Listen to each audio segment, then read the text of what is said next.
Napoleon Bonapart.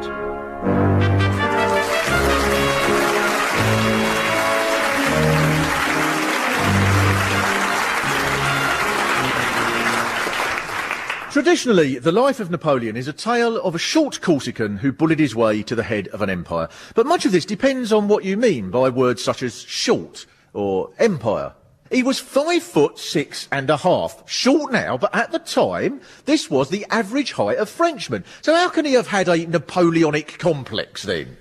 Did he think, I'm fed up of being smaller than people who live 200 years from now? Napoleon's empire was hailed at the time as a beacon of liberty. In 1789, the French Revolution began and the royal family were forced to leave their palace.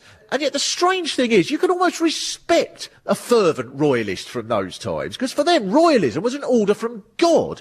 It was a method of rule. It wasn't just a series of commemorative plates. Whereas now, people justify royalty with arguments like, well, they bring in a lot of tourists.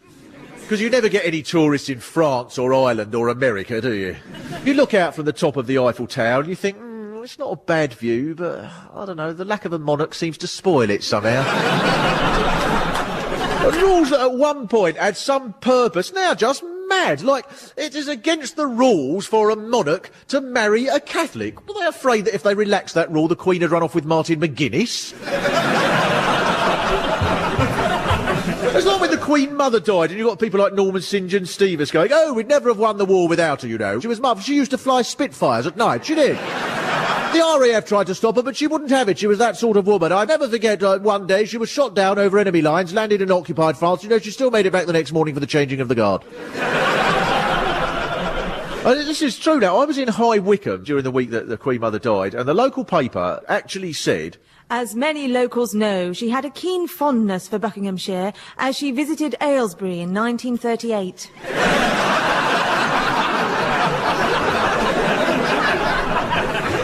Napoleon was born in Corsica, which was ruled at the time by Genoa, and his family were small landowners and leading supporters of the battle for Corsican independence. Now, the Genoese were driven out of Corsica, but they sold the whole island to France. In 1778, Napoleon was sent to a French military academy as one of the only state-subsidised boys in a school full of children from the nobility.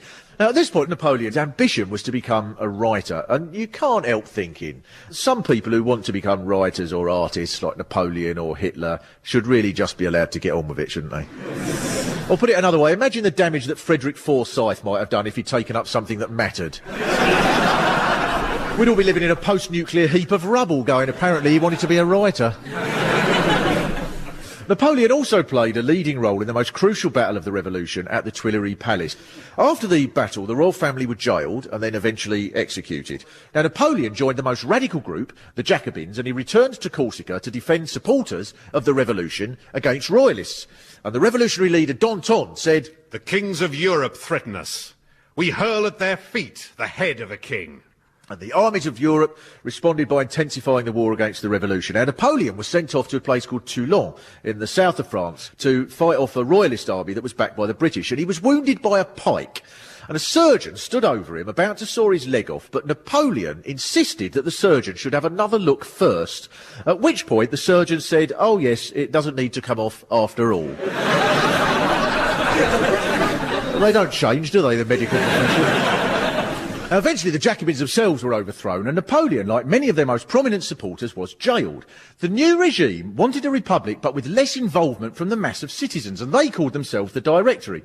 But they needed commanders like Napoleon, so he was released after 2 weeks, and they were especially dependent on Napoleon when the royalists staged an uprising to try and make the Count d'Artois the new king. And so Napoleon agreed to lead the assault on the royalists, which he did successfully, and he became a national hero. So imagine that, a country where you become a hero for defeating royalists. In this seemingly never-ending queue here is Martha Dibworth from Doncaster. What made you come here today? I saved up me pension and come down on coach, and I've been in queue to fire cannon at Windsor Castle for 21 hours. But it's worth it, because they're bastards. Right after the battle, he went missing for 2 hours and he wouldn't say where he'd been. Now, the rumour was that army chiefs had found him in bed with a blonde called Suzanne. But isn't that a bit too James Bond to be true? Maybe he pulled down the blinds, fought off one last royalist with a metal claw, and then said, "Now to attend to another little uprising." As Napoleon awaited his next mission, he met a woman called Rose Beauharnais. Now, she was the daughter of a plantation owner, and she'd had affairs with a variety of generals. She was the Edwina Curry of the Directory. Napoleon was instantly besotted with Rose, who he thought should be called Josephine. He wrote a letter to a friend saying, Elle a la petite. She has the sweetest little in all of France. It's like the 3 islets of Martinique. Now, I have to confess, I'm not entirely sure what he means here, but he was clearly very much in love. I'll tell you what, though, it makes you want to go and get a map of Martinique, doesn't it? They had a civil marriage, but on their wedding night, Josephine's dog bit Napoleon's leg. And throughout this time, Josephine was seeing another general and complained to her friends that Napoleon was useless in bed. Despite this, Napoleon was made commander of the campaign against Italy, which was seen as a defence of the revolution by turning the Italian states into republics. The one problem with Napoleon's campaign in Italy was he became desperate to see Josephine. From Milan, he wrote, "You are going to come, aren't you? You're going to be here, beside me, in my heart, kissing my heart." But she didn't write back. Mostly because she was spending her time with a 5'2" lieutenant called Hippolyte Charles, who she said was a far better lover than Napoleon. But it was quite a test she was setting to be such a great lover you can stay unfazed while being attacked by a wild hound. Must have been like being in a pornographic version of It's a Knockout. By now she wasn't even opening the letters, and he became so distraught that he announced to the government, "I am in despair. My wife must be detained by some lover in Paris." The leaders of the Republic became worried that Napoleon was about to abandon his army, so they tried to persuade Josephine to visit her husband, and in the end she only agreed if she could travel with Hippolyte Charles and the dog, and the journey could be made to last 18 days. By the end of the campaign, republics had been set up throughout Italy, and one of the leaders of the Directory said of Napoleon, "Everyone regards him as a genius. He is feared, loved and respected in Italy." When Napoleon got back to Paris, he kept Josephine happy by building a menagerie for her animals, but then he spoilt everything by celebrating when the dog that had bitten him was killed in a fight with the cook's dog. Josephine banished the cook's dog from their grounds, but Napoleon readmitted it, saying, "Perhaps it will rid me of her new dog, too." But now I'm going to do what most people would think is probably impossible and make you feel sorry, I think, for Napoleon.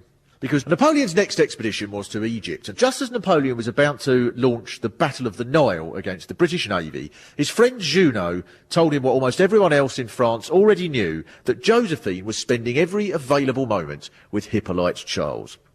Now, you might think that finding your wife's having an affair with a bloke called Hippolyte is as big a blow as your ego could take.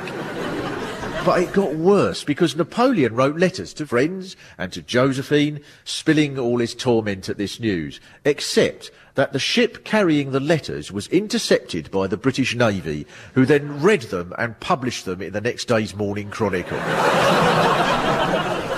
Could anything be more humiliating? It'd be like if the Daily Mirror 3 AM girls photographed Saddam Hussein's wife in the Groucho Club snogging Jamie Theakston. To gain control of Egypt, he had to do a deal with the leaders of the mosques, and their first demand was that Napoleon and his army should all convert to Islam, give up alcohol, and be circumcised. That'd test your revolutionary spirit, wouldn't it? Now, Napoleon didn't accept the demands, but he did fall in love with Egypt, and he said, "I saw myself founding a new religion, riding an elephant, and in my hand a new Quran that I had composed to suit my needs."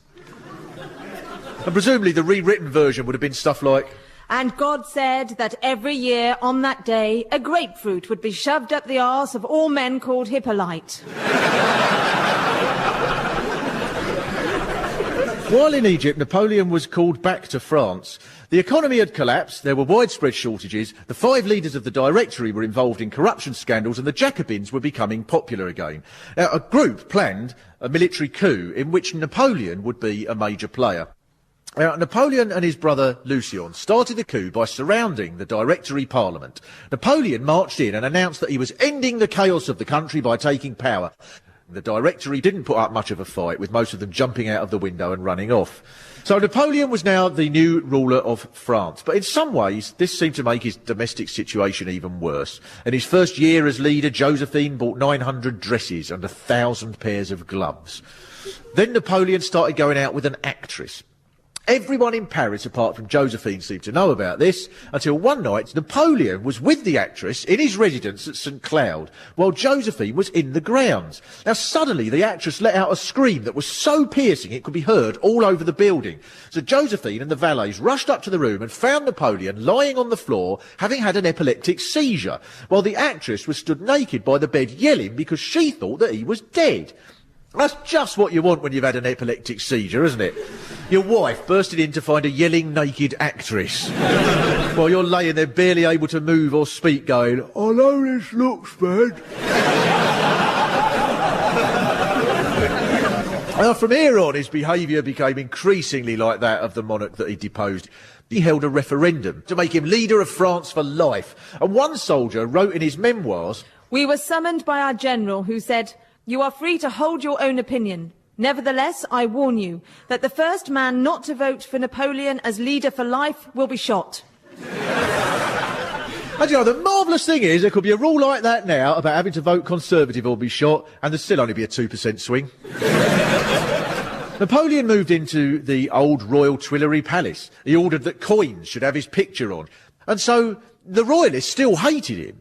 One royalist group hid a barrel of gunpowder in a cart that was timed to explode when Napoleon went past in his carriage. But that day, Napoleon's driver was drunk, and so he went much faster than normal. So the bomb missed him and maimed 52 bystanders instead. Maybe this was a tip that got passed on through the centuries. When you're driving a historical icon through Paris, always make sure you're over the limit. Despite all this, around the world, Napoleon was still a hero to radicals. Radical groups that were hoping to copy the revolution grew all around the world, and they saw Napoleon as the leader of this hope, partly because he was winning. So they turned a blind eye to his bad points. For example, that he appeared to be going completely mad. He became convinced that no project could start on a Friday. He developed a fear of open doors, which must have been one of the most inconvenient phobias there is. But mostly he took his advice from a little red genie. He said that he'd made a 10-year pact with the genie just before a battle in Egypt, in which the spirit would protect him as long as he brought in a universal republic. If Napoleon reneged, the genie would give him 3 formal warnings and then abandon him to his enemies. Now, there was a certain amount of disillusion when Napoleon began to reintroduce the Catholic Church into the government. He did a deal where the state would pay for the church's upkeep as long as he could appoint the bishops. Now, this would be fine if you were doing it just for a laugh. Archbishop of York, Phil Mitchell. And Jesus said unto the devil, "Get thee behind me, Satan. We've got to talk." But Napoleon was lucid in his reasoning. He wrote, How can a state be well governed without the aid of religion? When a man dies of hunger next to another who is gorged, he cannot accept that disparity without some authority saying, God has decreed there must be rich and poor, but in the afterlife for eternity it will be the other way about. But all Napoleon's actions were leading to an event that did shatter millions of his Republican followers when he made himself emperor. He would be officially crowned, and his offspring would automatically succeed him, although he had even more authority than your average king, because he declared that his brothers couldn't take their place in line to the throne unless they left their wives who he didn't like. Which, as sellouts go, is pretty bad. And Napoleon went for all this in a big way. The coronation was in the Notre Dame. He wore a velvet coat embroidered with golden bees. He wore a hat covered in diamonds. Josephine wore a diamond tiara. And Napoleon was anointed by the Pope. But mostly radicals everywhere were gutted, including, most famously, Byron and Beethoven. And it must have seemed not only like a betrayal, but an unstoppable one, as Napoleon now appeared invincible, worse than with Thatcher in the early 80s. The only thing I remember about that time that really perked you up was the really old people. You'd be stood in a shopping centre giving out leaflets, and these people about 80 had come past and go, "What's that? Kick her out? You don't want to kick her out? You want to slowly strip off her skin, cover her in marmalade? shove her in a hive of wasps. Never mind kicking her out. You want to stick needles in mercury and jab them on her nerve endings. I'll give you kick her out. Even at this point, a national bank was established, a national legal system with juries was set up, a sort of national curriculum was founded to guarantee education for kids from better-off families, and he was trying, really, to create a new upper class based on wealth rather than birthright, with all the privileges that wealthy people enjoy in modern states. For Napoleon, though, his sex life was one thing that carried on just the same after his coronation. He started seeing one of Josephine's ladies-in-waiting, and then a 20-year-old who Josephine had discovered on top of him one afternoon. And in his diary he wrote, Josephine is afraid I may fall in love. She doesn't realise that love was not made for me. But he was feeling invincible.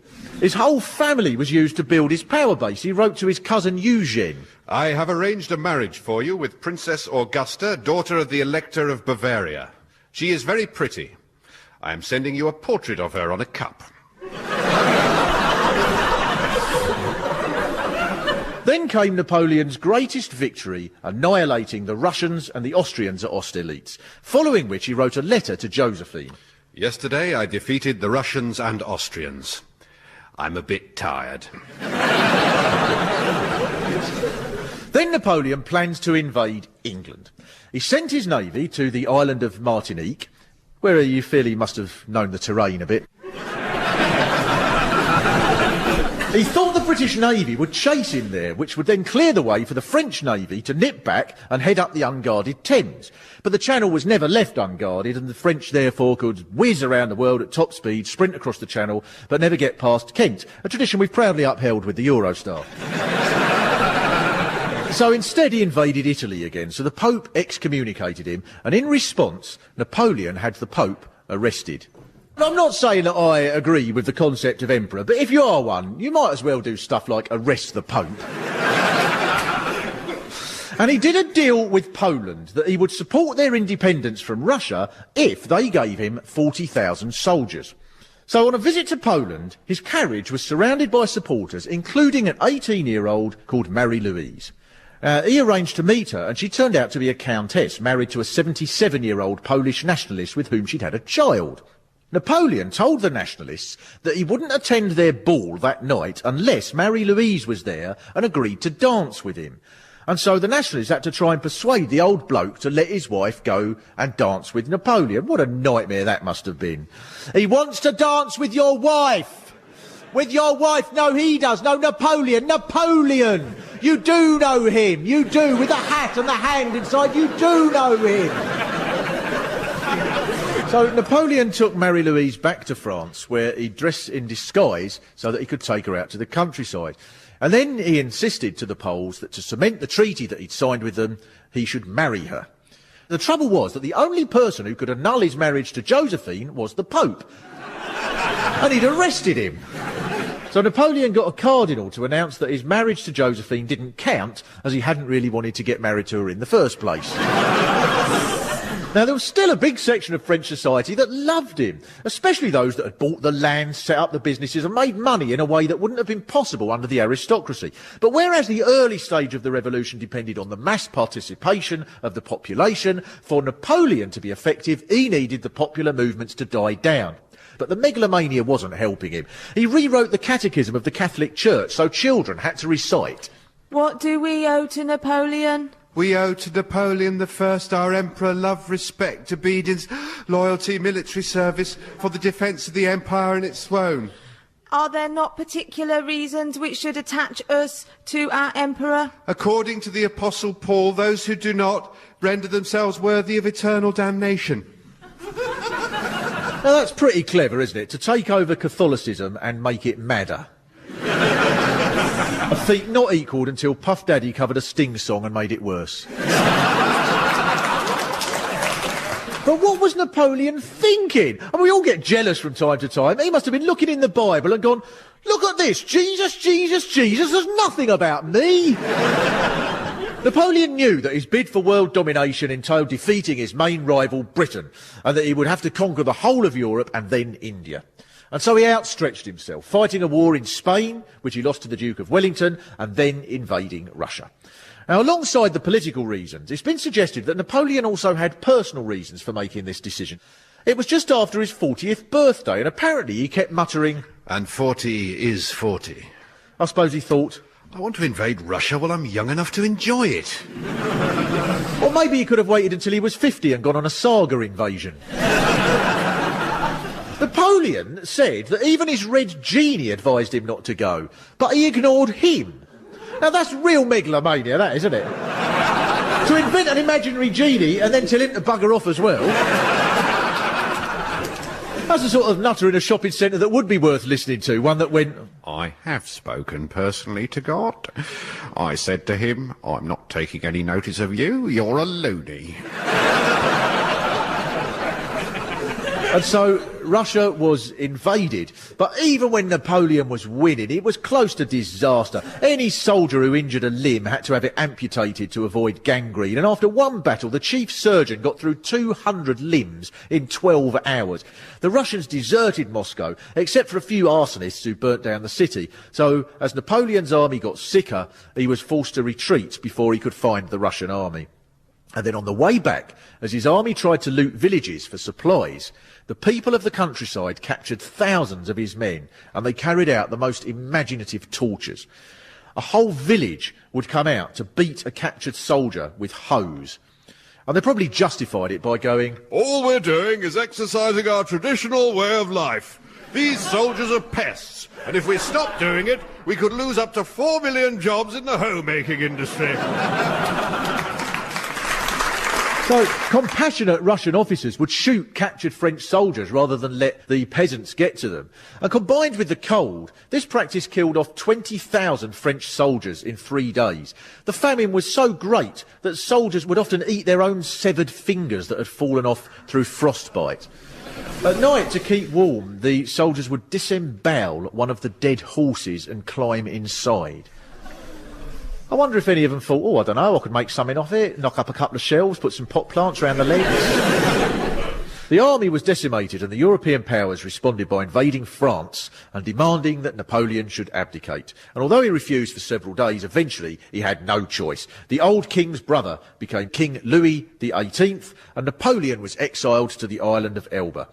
There were 12,000 people on Elba, where Napoleon began to grow a vineyard and build a theatre. He reorganised the island's olive, mulberry and chestnut crops. But he became distraught that his wife and son never visited him, and every day pined for Josephine. And then during his exile, Josephine died of pneumonia, her last words being, Bonapart, Elba.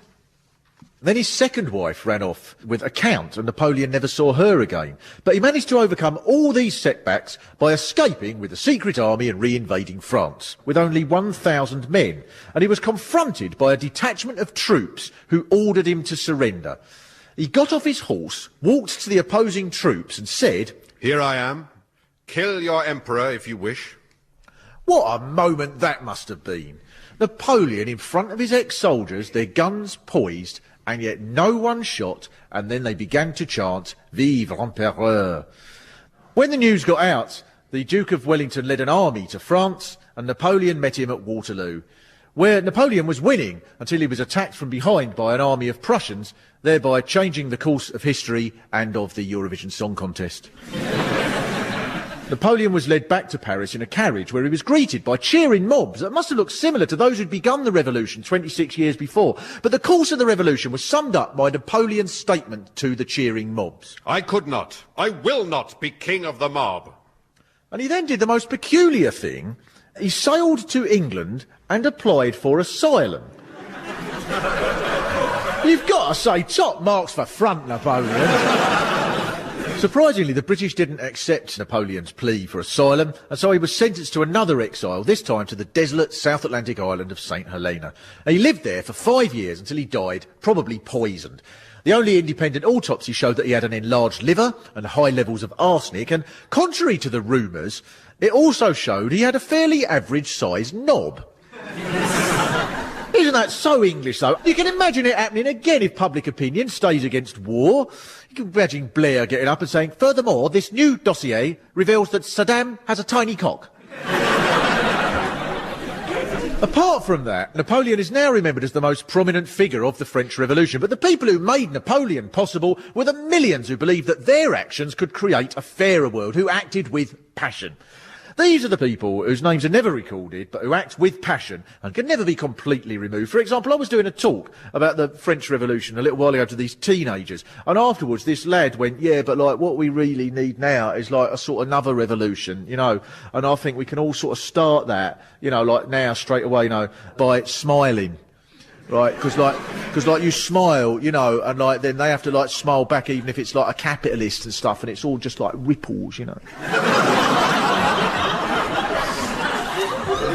And the brilliant thing is, I quite liked it because I thought, well, yeah, at least there's something about we can change the world from our own actions, and there's a sense of being positive and about doing. Don't get me wrong, I do think his strategy is flawed. Surely there is a place for passion in a world where the richest 358 people still own the same total amount of wealth as the poorest 2 billion.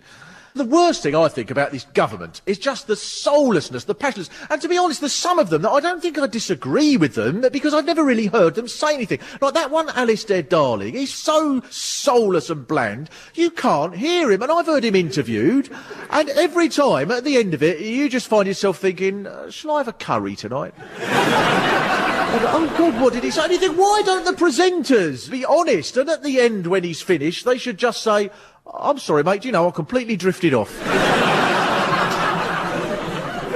I was on a train going to Edinburgh, and there were these 3 blokes sat round the table with me, and they were drivelling on about their fitted kitchens and their poxy trips to the local garden centre, and then one of them said, oh, I'm very pleased there with my Renault, because, you know, it's getting 35.9 to the gallon on the open road.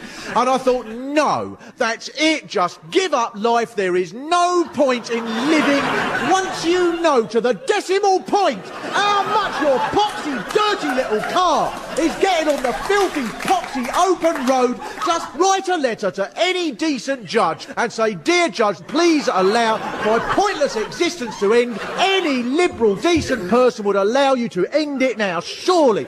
Is anybody ever going to end up on their deathbed going, oh, it's been a long, hard struggle, but it was worth it because back in 2002 I was getting 35.9 on the open.